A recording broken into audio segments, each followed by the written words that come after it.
सोनगीर फाटा परिसरात कंटेनरसह लाखोंचा गुटखा जप्त। सोनगीर पोलिसांची कामगिरी। गुरुवारी 5 सप्टेंबर रोजी 12 वाजेच्या सुमारास पोलीस अधीक्षक श्रीकांत धिवरे यांनी माध्यमांना दिली माहिती। सोनगीर पोलिसांनी गुरुवारी 5 सप्टेंबर रोजी पहाटे 5 वाजेच्या सुमारास एका मोठ्या कारवाईत प्रतिबंधित गुटखा व पान मसाला जप्त करून 2 आरोपींना अटक केली आहे।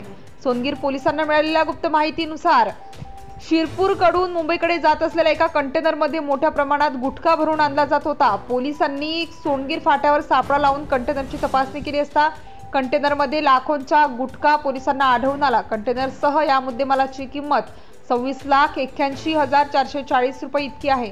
सोनगीर पोलिसांनी कंटेनर चालक मोहम्मद समीम इददू खान आणि त्याचा साथीदार पवन जय भगवान शर्मा यांना अटक केली आहे। पोलिसांनी या दोघांविरुद्ध गुन्हा दाखल करून पुढील तपास सुरू केला आहे। पोलिसांच्या या कारवाईत सहाय्यक पोलीस निरीक्षक सचिन कापडनीस, पोलीस उपनिरीक्षक संदीप ठाकरे, सहाय्यक पोलीस उपनिरीक्षक Kiran Rajput, police head constable Yusuf Shaikh, police head constable Harish Gadhari, police Naik Amrish Saan, police constable Jagdish Ahire, police constable Vijay Patil यांनी महत्त्वपूर्ण भूमिका बजावली, अशी माहिती पोलीस अधीक्षक श्रीकांत धिवरे यांनी दिली आहे। Subscribe now and press the bell icon. Never miss an update.